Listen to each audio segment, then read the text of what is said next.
শুনবেন সংবাদ শিরোনাম। দাবি তুলে নির্বাচন বানচাল চেষ্টার অভিযোগ মির্জা ফখরুলের। আবারও টেস্ট অধিনায়কত্বে ফিরছেন শান্ত।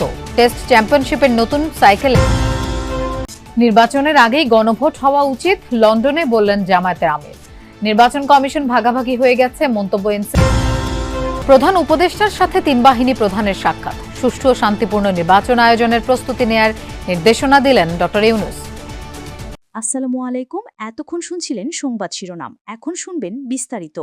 আর নির্বাচনের দিনই উঠতে হবে গণভোট, এমন মন্তব্য করেছেন বিএনপি মহাসচিব। তিনি বলেন, নানা দাবিতে নির্বাচন বানচালের চেষ্টা করছে ধর্মভিত্তিক একটি দল। তারা ৭১কে অস্বীকার করে ২৪কে প্রতিষ্ঠিত করতে চায়। জনগণকে বিভ্রান্ত করে বোকা বানিয়ে যে সংস্কার, তা মানে না বিএনপি। জানান, প্রস্তাবিত জুলাই সনদের মাধ্যমে এই জাতিকে বিভক্ত করা হয়েছে। ৭ নভেম্বর ঘিরে জাতীয় প্রেস ক্লাবে জাতীয়তাবাদী মুক্তিযোদ্ধা দলের আলোচনা সভা। এতে অংশ নেন বিভিন্ন স্থান থেকে আসা মুক্তিযোদ্ধারা। উপস্থিত ছিলেন বিএনপি মহাসচিব সহ দলের কেন্দ্রীয় নেতৃবৃন্দ।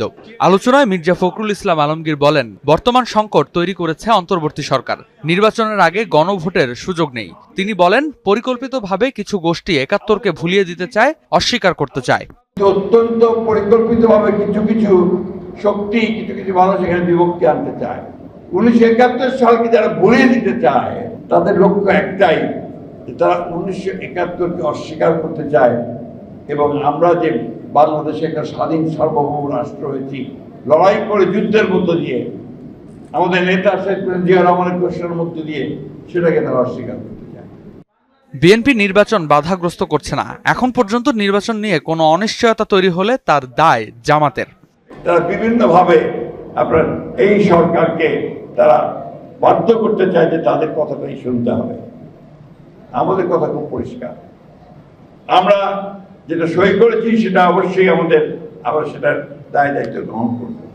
কিন্তু যেটা আমরা সই করিনি, সেটা দায় দায়িত্ব আমরা গ্রহণ করব না।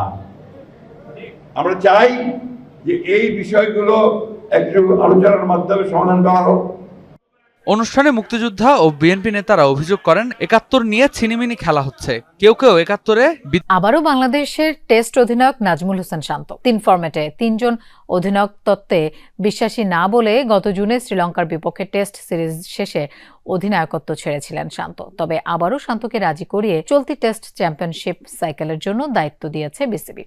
এমন আস্থার প্রতিদান মাঠে দিতে চান বলে জানিয়েছেন শান্ত। আমি বাংলাদেশ দলের অ্যাজ এ টেস্ট ক্যাপ্টেন হিসেবে স্টেপ ডাউন করছি। আমি টেস্ট ফরম্যাটে আর কন্টিনিউ করতে চাই না। চলতি বছরের জুনে শ্রীলঙ্কার বিপক্ষে টেস্ট সিরিজ হারের পর এভাবেই বনেদি ফরম্যাটের ক্রিকেটের নেতৃত্ব থেকে নিজেকে সরিয়ে নেওয়ার কথা জানান নাজমুল হোসেন শান্ত। ১৪ ম্যাচে টাইগারদের নেতৃত্ব দিয়ে সর্বোচ্চ ৫টি টেস্ট জিতে সফল অধিনায়ক হিসেবে সবার উপরে এই ক্রিকেটারের নাম। তবে ড্রেসিং রুমে ৩ অধিনায়ক থাকার প্রয়োজন নেই জানিয়ে সে সময় দলের ভালোর জন্য নেতৃত্ব থেকে সরে যাওয়ার কথা জানান শান্ত। টোটালি টিমের বেটারমেন্টের জন্য এই ডিসিশনটা আমি নিয়েছি। এরপরে বাংলাদেশ আর টেস্ট খেলেনি, যে কারণে বিসিবির প্রয়োজন পড়েনি টেস্ট অধিনায়ক ঘোষণা করার। তবে ২০২৫-২০২৭ টেস্ট চ্যাম্পিয়নশিপ চক্রে নাজমুল শান্তর উপরে ভরসা রাখছে বোর্ড। বিসিবি সভাপতি আমিনুল ইসলাম বুলবুল এক বিজ্ঞপ্তিতে তা নিশ্চিত করেন।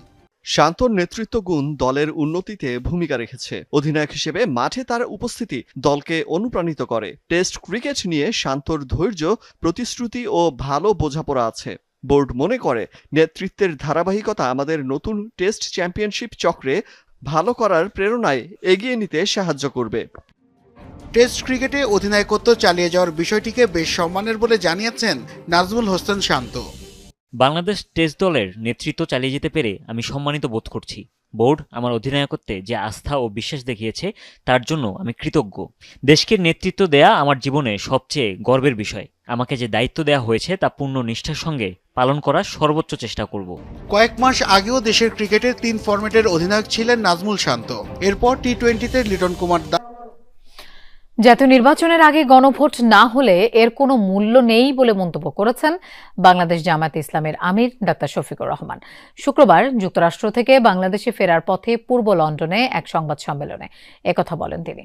দাবি করেন, ক্ষমতায় গেলে দেশ থেকে দুর্নীতি দূর করবে জামায়াতে ইসলামী, প্রবাসীদের ভোটাধিকার নিশ্চিত করবে বলেও জানান তিনি। গুম খুনের অভিযোগে অভিযুক্ত ২৫ সেনা কর্মকর্তা ভয়ানক মানবাধিকার লঙ্ঘন করেছে, এমন মন্তব্য করেন জামায়াতের আমির। একটাই প্রত্যাশা যে সমাজে কোনো অনিয়ম এবং বৈষম্য থাকবে না, আর সকল অনিয়ম এবং বৈষম্যের মূলে হচ্ছে দুর্নীতি। এই যে সকল ক্ষেত্রে দুর্নীতির মহাশয় লাভ, এইটাকে যদি গোলা টিপে ধরা না যায় এই সমাজ বাঁচবে না। এই সমাজ বেঁচে থাকলে একটা ক্ষণভঙ্গুর সমাজ হিসাবে বেঁচে থাকবে। এরকম সমাজ তো কোনো দেশের নাগরিক কামনা করে না। অন্তর্বর্তী সরকারের কর্মকাণ্ড অতীতেও একটি বিশেষ দলের প্রতি আনুগত্যের বহিঃপ্রকাশ ঘটিয়েছে। প্রধান উপদেষ্টার লন্ডনে গিয়ে একটি দলের চাপে নির্বাচনের রোডম্যাপ ঘোষণা এবং সাম্প্রতিক সিদ্ধান্তে পরিষদের পূর্ববর্তী সিদ্ধান্ত পরিবর্তন তারই উদাহরণ। কুমিল্লায় কথা বলেছেন জামায়াতের নায়েবে আমির ডাক্তার সৈয়দ আব্দুল্লাহ মোহাম্মদ তাহের। এই সরকারের বিভিন্ন কর্মকাণ্ড অতীতেও একটি বিশেষ দলের প্রতি আনুগত্যের বহিঃপ্রকাশ ঘটেছিল।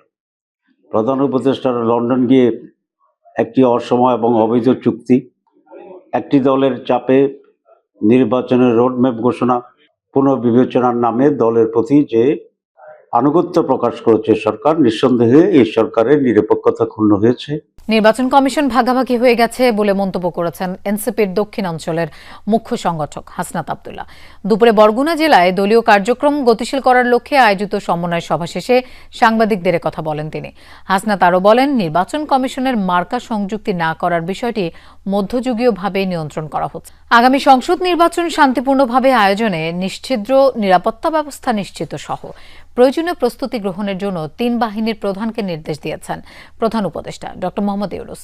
সন্ধ্যা 7টায় রাষ্ট্রীয় অতিথি ভবন যমুনায় যান সেনাবাহিনী প্রধান জেনারেল ওয়াকারুজ্জামান, নৌবাহিনী প্রধান অ্যাডমিরাল মোহাম্মদ নাজমুল হাসান ও বিমান বাহিনী প্রধান air chief marshal Hasan Mahmud খান।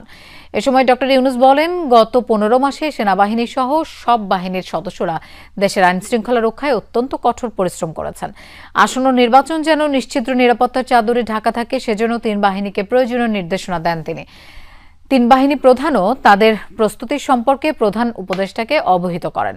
পাশাপাশি আগামী 21 নভেম্বর সশস্ত্র বাহিনী দিবসের আয়োজনে প্রধান উপদেষ্টাকে আমন্ত্রণ জানান তারা। ভোলায় বিএনপি ও বিজেপির পাল্টাপাল্টি কর্মসূচি ঘিরে ধাওয়া পাল্টা ধাওয়া হয়েছে। এতে পুলিশ সহ অন্তত 50 জন আহত হয়েছেন। এই ঘটনায় আতঙ্ক ছড়িয়ে পড়ে চারপাশের এলাকায়। ঘটনার পর 2 পক্ষই এজন্য একে অপরকে দায়ী করে। পাল্টাপাল্টি কর্মসূচিকে ঘিরে লাঠিসোঁটা হাতে দুপক্ষের ধাওয়া পাল্টা ধাওয়া। শান্ত পরিবেশ মুহূর্তেই পাল্টে যায় উত্তেজনায়, আতঙ্ক ছড়ায় চারিদিক। প্রত্যক্ষদর্শীরা জানায়, ভোলা জেলা বিএনপি ও বিজেপির কার্যালয়ের সামনে চলছিল নিজ নিজ দলের কর্মসূচি। পরে বিজেপি ও তাদের সহযোগী নেতাকর্মীরা স্থানীয় নতুন বাজারে দলীয় কার্যালয়ের সামনে থেকে মিছিল বের করে। বিভিন্ন সড়ক ঘুরে একই স্থানে গিয়ে শেষ হয় মিছিলটি। পরে অনুষ্ঠিত হয় সমাবেশ। অন্যদিকে শহরের মহাজনপট্টিতে জেলা কার্যালয়ের সামনে সমাবেশ করে বিএনপির নেতাকর্মীরা। মিছিল নিয়ে নতুন বাজারের পৌর ভবনের সামনে পৌঁছালে